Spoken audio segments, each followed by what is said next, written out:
दिल्ली में एक बार फिर वजीर आला और एलजी के दरमियान टकराव बढ़ता दिखाई दे रहा है। एलजी विनय सक्सेना ने दिल्ली हुकूमत की एक्साइज पॉलिसी की सीबीआई इंक्वायरी की सिफारिश की है। एलजी ने कहा कि इस पॉलिसी की वजह से लोगों को फायदा पहुंचाने की कोशिश की गई है और कवायद की खिलाफ वर्जी की गई है। एलजी के इस हुक्म पर आम आदमी पार्टी ने जवाबी कार्रवाई की है। आम आदमी पार्टी के तर्जुमान सौरभ भारद्वाज ने कहा कि मरकजी हुकूमत अरविंद केजरीवाल की शोहरत से खौफजदा है, इसलिए अब तमाम एजेंसियों से तहकीकात कराई जाएगी। आम आदमी पार्टी अरविंद केजरीवाल की सरकार कट्टर बेईमान सरकार है। यह शिकायत मैंने सीबीआई को, लेफ्टिनेंट गवर्नर साहब को एक्साइज पॉलिसी के ऊपर दी थी। आज गवर्नर साहब ने जो इसके ऊपर सीबीआई इंक्वायरी इनिशिएट की है, मैं उसके लिए बधाई देता हूं उनको भी और दिल्ली और देश के लोगों को, क्योंकि अब दूध का दूध और पानी का पानी होगा। यह एक्साइज पॉलिसी टेलर मेड थी, कुछ लोगों को बेनिफिट देने के लिए थे। अरविंद केजरीवाल ने अपने चहेतों को काम दिया और यहां तक उनके लिए 12% प्रॉफिट तय किया ताकि 6% उसमें से लिया जा सके, ना मैन्युफैक्चरर के लिए ना रिटेलर के लिए। देश में पहली सरकार है जिसने होलसेलर के लिए 12% प्रॉफिट तय किया। और यही नहीं, इस पॉलिसी की अमेंडमेंट की गई। जो पॉलिसी एक बार कैबिनेट से अप्रूवल होगी उसके बाद उसको बदला नहीं जा सकता था। ग्रुप ऑफ मिनिस्टर्स ने, मनीष सिसोदिया ने इसमें बदलाव किया और यहां तक इस पॉलिसी में क्लियर लिखा है एक आदमी 3 काम नहीं कर सकता। यहां होलसेलर भी वही है, रिटेलर भी वही है और मैन्युफैक्चरर भी वही है। तीनों आदमी एक ही नाम से, अलग अलग नामों से एक ही काम को कर रहे हैं, जबकि एक ग्रॉस वायलेशन थी पॉलिसी की, क्योंकि उनसे करोड़ रुपया ऐंठा गया था। अब दूध का दूध पानी का पानी होगा। अरविंद केजरीवाल के मंत्री और जिन जिन लोगों ने पैसा लिया था अब बहुत जल्दी तिहाड़ जेल में दिखाई देंगे। ये हर भारतवासी के लिए बड़े गौरव की बात थी कि भारत के एक मुख्यमंत्री को विदेश की सरकार बुला रही है न्योता देके और कह रही है कि आप सैकड़ों विदेशों से आए हुए नेताओं के सामने अपने दिल्ली मॉडल की बात करें, और नरेंद्र मोदी अरविंद केजरीवाल को रोक रहे हैं। नरेंद्र मोदी जी क्यों नहीं चाहते कि दिल्ली वालों का नाम हो? और आज जब एक हिंदुस्तान के लोकप्रिय मुख्यमंत्री को विदेश की सरकार बुला रही है तो नरेंद्र मोदी जी को ईर्ष्या हो रही है, नरेंद्र मोदी जी को जलन हो रही है। एक छोटे से प्रदेश के एक मुख्यमंत्री से जलन हो रही है। वो नरेंद्र मोदी जी जो साल में, मुझे लगता है दर्जन भी कहूं तो वो कम होगा, दर्जन से ज्यादा बार विदेशों में जाते हैं। शायद हर महीने वो कई विदेशों का चक्कर कोरोना से पहले लगाते थे। मुझे तो लगता है कि हर साल नया पासपोर्ट बनता होगा मोदी जी का, क्योंकि इतना वीजा लगवाते हैं वो, इतने विदेशों में जाते हैं। उन नरेंद्र मोदी जी को आज एक दिल्ली के मुख्यमंत्री से जलन और ईर्ष्या सिर्फ इसलिए हो रही है कि आज दिल्ली के मुख्यमंत्री को विदेश की सरकार न्योता देके बुला रही है और कह रही है कि आप हमारे यहाँ आइए और विदेशों से आए हुए सैकड़ों सैकड़ों नेताओं के आगे दिल्ली मॉडल के बारे में उनको बताइए। एक्साइज पॉलिसी पर सीबीआई से जांच कराने के मामले में अरविंद केजरीवाल ने दिल्ली में प्रेस कॉन्फ्रेंस की। केजरीवाल ने कहा कि मनीष सिसोदिया को फंसाने की कोशिश हो रही है। केजरीवाल ने कहा कि हम जेल और फांसी से नहीं डरने वाले। उन्होंने कहा कि मनीष सिसोदिया एक कट्टर ईमानदार और देशभक्त इंसान है। तो आपको 3-4 महीने पहले ही बता दिया था। इनके लोगों ने हमें बताया था कि मनीष जी को ये गिरफ्तार करने वाले हैं, जल्दी गिरफ्तार करने वाले हैं। 3-4 महीने पहले बताया था।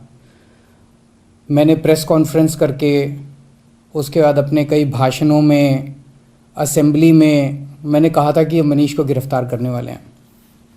तो 3-4 महीने पहले जब इनके लोगों ने मुझे बताया कि मनीष जी को गिरफ्तार करने वाले हैं, मैंने कहा मनीष ने क्या कर दिया, क्या केस है?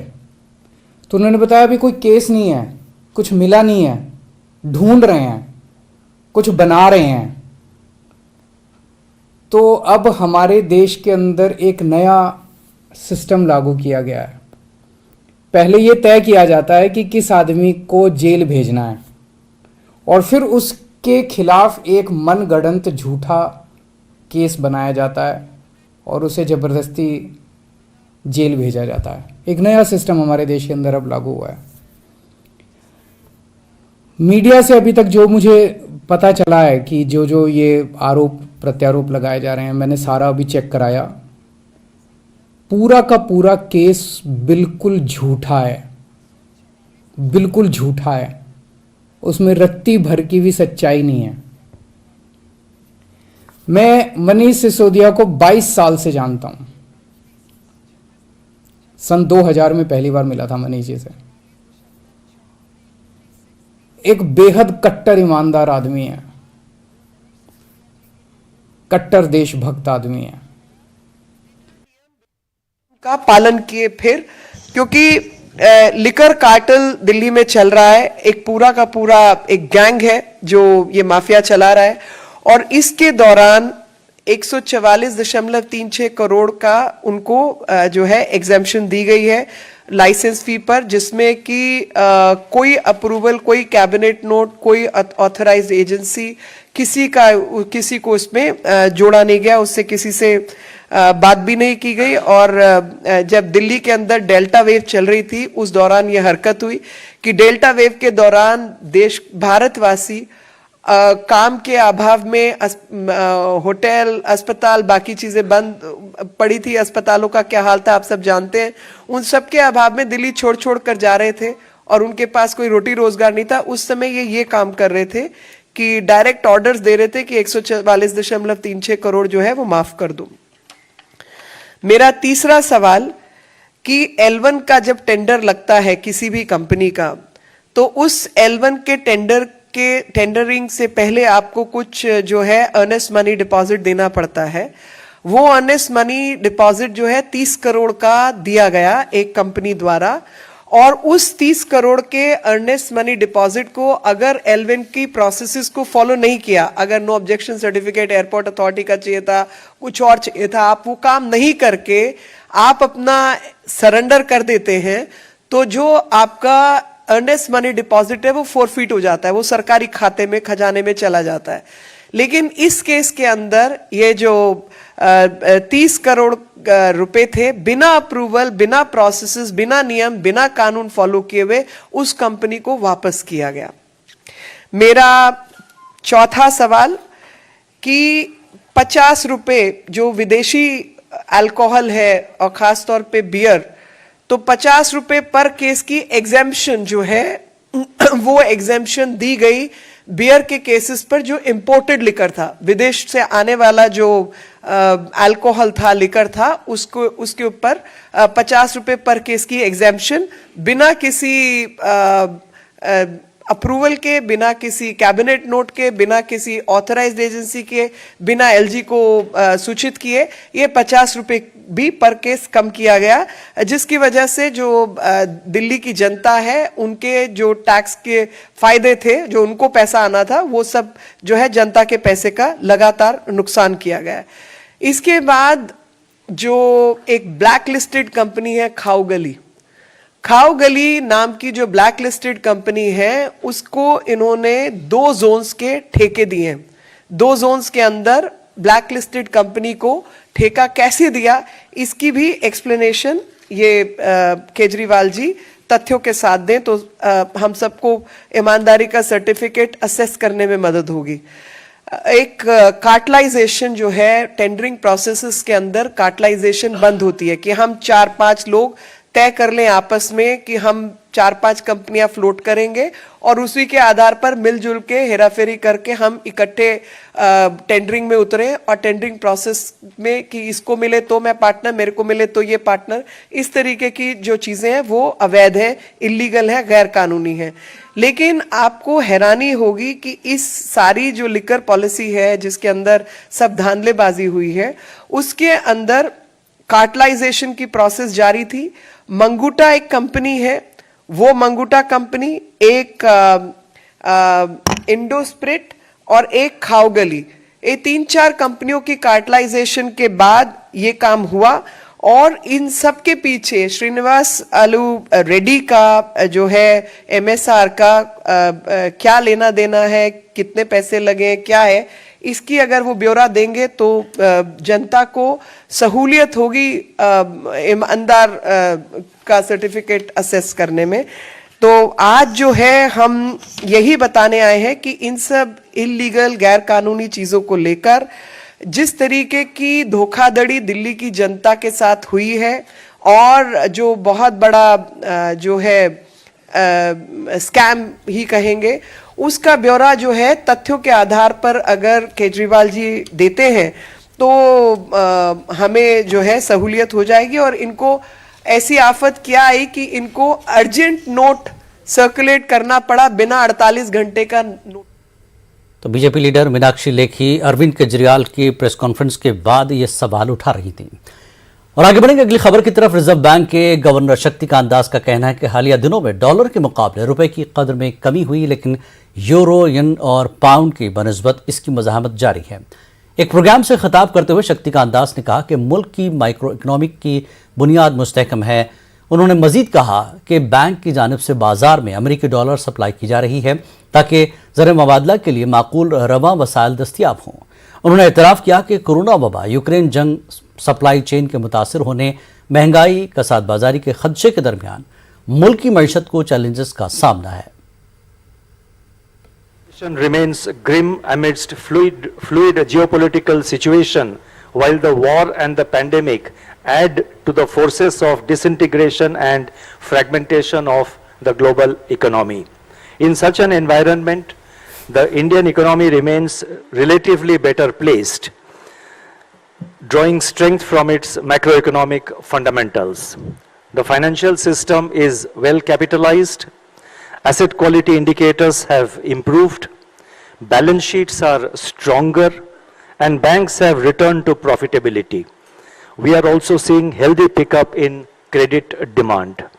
The external sector is well buffered to withstand the ongoing terms of trade shocks and the portfolio outflows. The recently released Financial Stability Report of the Reserve Bank highlights that the Indian financial system remains resilient and supportive of the ongoing economic revival. It also shows that banks are well positioned to withstand even severe stress scenarios without falling below the minimum capital required. वक्त एक break का, break के बाद फिर लौटेंगे। इस news headlines के प्रायोजक पेट सफा आयुर्वेदिक जून, पेट सफा हर रोग दफा।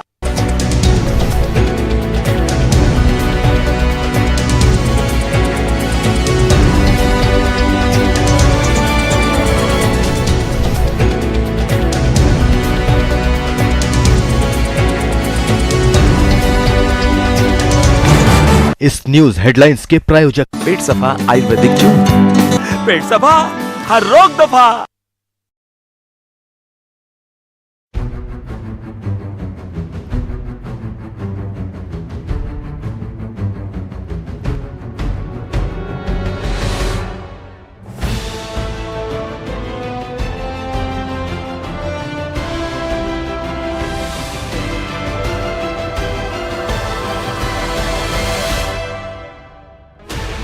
Sixteen channels, 15 languages, 26 states, 1,200 plus reporters, 66.9 crore viewers. India's largest news network, News 18 Network.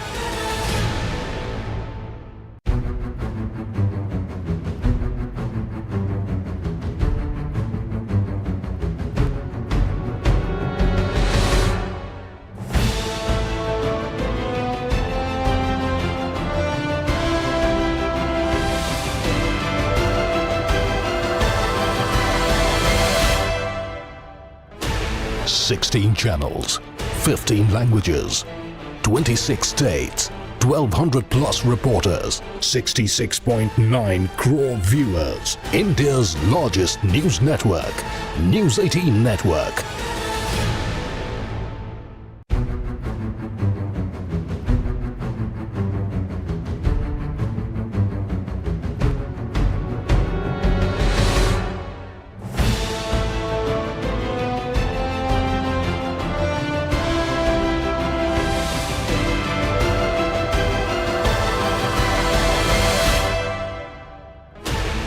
Sixteen channels, 15 languages, 26 states, 1,200 plus reporters, 66.9 crore viewers. India's largest news network, News 18 Network.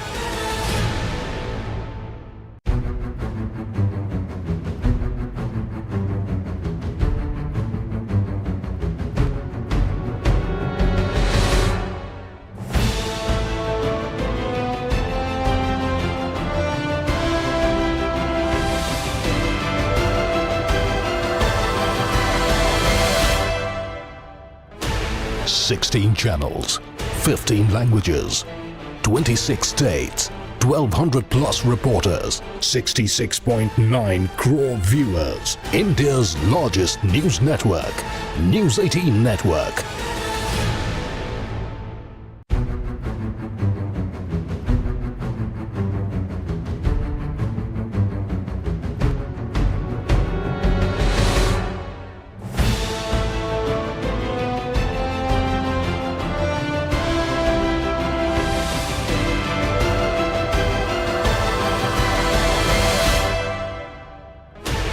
Sixteen channels, 15 languages, 26 states, 1,200 इस news headlines के प्रायोजक पेट सफा Ayurvedic zoom. पेट सफा हर रोग दफा।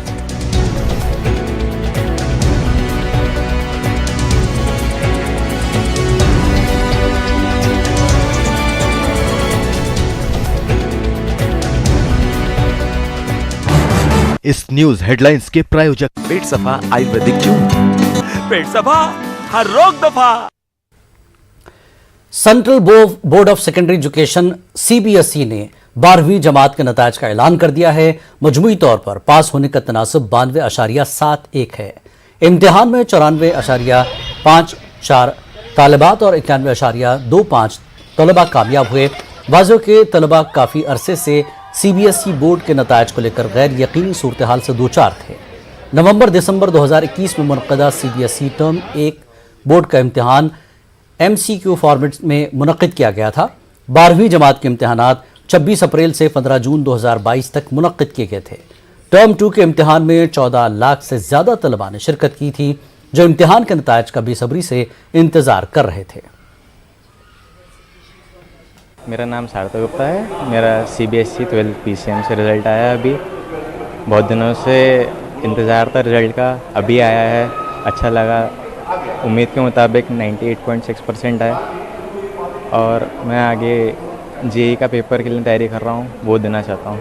उसमें देखते हैं क्या रहता है। दिक्कत करी मगर फिर भी होती रही तैयारी। स्कूल के टीचर ने सब ने अच्छे से साथ दिया। My name is Akshay Datta. Akshay, congratulations. Thank you so much. What do you have to say about your result? I'll just say that all the hard works that my teacher have put in me has just reflected through my result. That's all. It's all because of their efforts.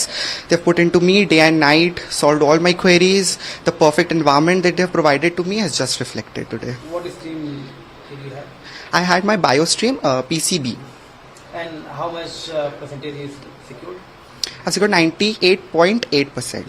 Ashutosh Kumar. Ashutosh कितना percent रहा? 98.25। Congratulation यार। Thank you. किस stream में थे? Commerce stream. क्या कहोगे अपने success पर? क्या अपने सक्सेस पे क्या कहोगे इस पास होने पर, इतने मार्क्स लाने? ये हम कहेंगे कि हम लोग का ज़्यादा कंट्रीब्यूशन है, मेरे फैमिली का, सारे टीचर्स लोग का बहुत ज़्यादा कंट्रीब्यूशन रहा है। सारे टीचर लोग का, दिलीप सर का, श्वेता मैम का, रामकृष्ण गुप्ता सर का। Sir Khushi Kumari. Yes sir. क्या रहा रिजल्ट आपका? Sir 96% point. Yes satisfied? Yes I am satisfied. Shyam Kumar. Shyam कितना परसेंट और किस स्ट्रीम में थे आप? सर बायो में थे। 92% आया। सर हम अपने मम्मी पापा, टीचर्स और अपने मित्रों को और बाकी सब दोस्तों को देंगे। सीबीएसई 12वीं के इम्तिहान में बुलंदशहर की तानिया ने टॉप किया है। उन्होंने 100% नंबरात हासिल किए हैं, जबकि दूसरी पोजीशन प्रभुमिका गुप्ता रही। उन्होंने 500 में 499 मार्क्स हासिल किए। इनकी कामयाबी पर उनके अहल खाना, दोस्त, अहबाब और असातिज़ा खुश हैं।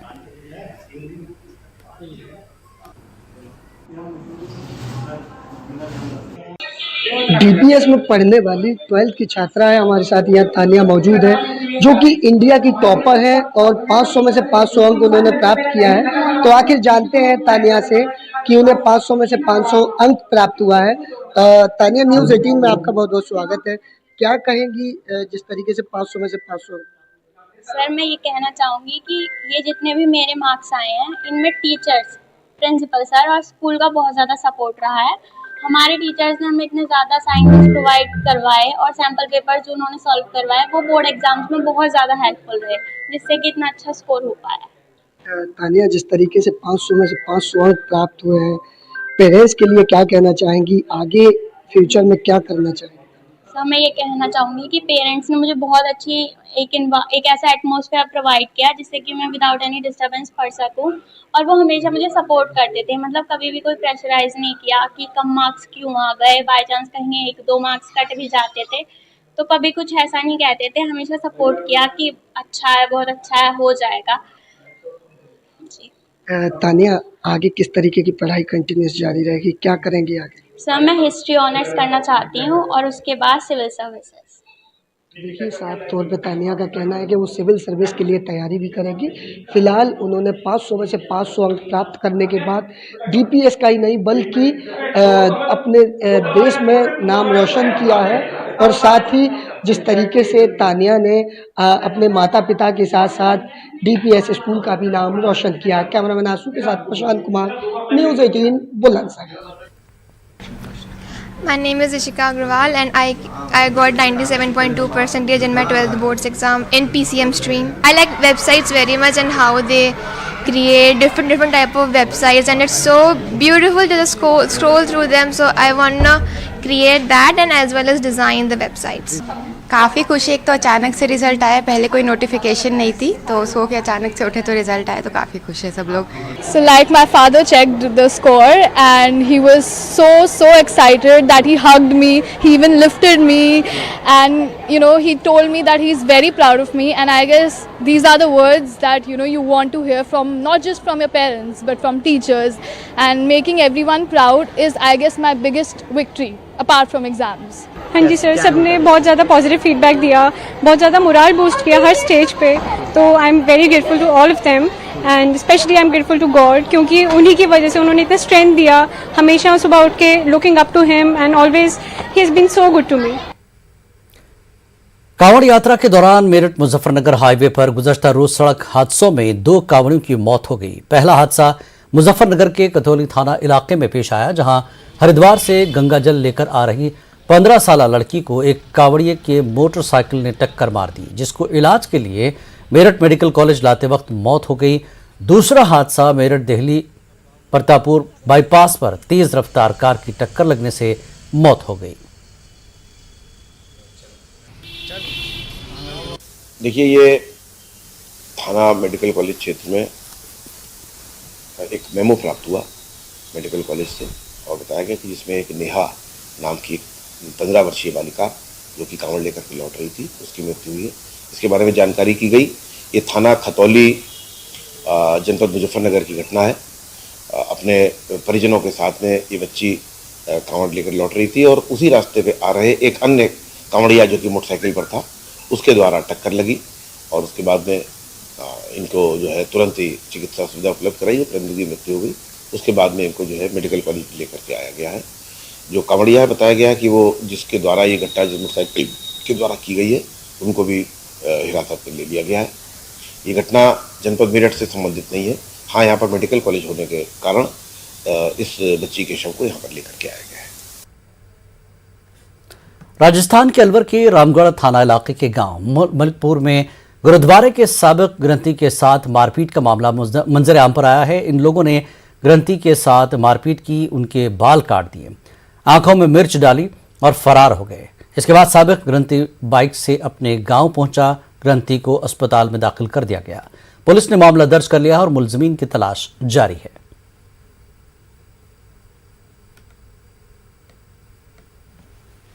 चार अलग अलग टीमें बनाकर, क्योंकि अनआइडेंटिफाइड अज्ञात लोगों के खिलाफ ये एफआईआर दी गई है, उनके ऊपर आइडेंटिफाई करने के पूरे प्रयास किए जा रहे हैं और ये पता लगाने की कोशिश की जा रही है कि इस घटना में कौन कौन इन्वॉल्व था।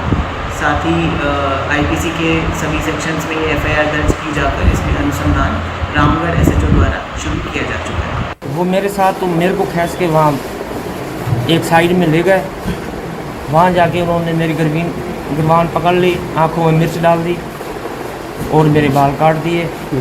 नाड़ काटने की फिराक में थे, लेकिन पुजारी की वजह से, कि भाई ये पुजारी है गुरुद्वारे का, तो इसके बाल काटने ही अच्छे हैं कि भाई इनसे ज़्यादा। पहचानते हो आप उनको? नहीं, फ़ोन पे जो बोल रहे थे ना, एक उन्होंने फ़ोन किया था कि अब क्या करें, अब ये तो पुजारी है गुरुद्वारे का, तो ये यहाँ का रहने वाला नहीं है। तो जुम्मे नाम का जो आदमी है उसके पास फ़ोन किया है। खबरनामे में फिलहाल इतना ही।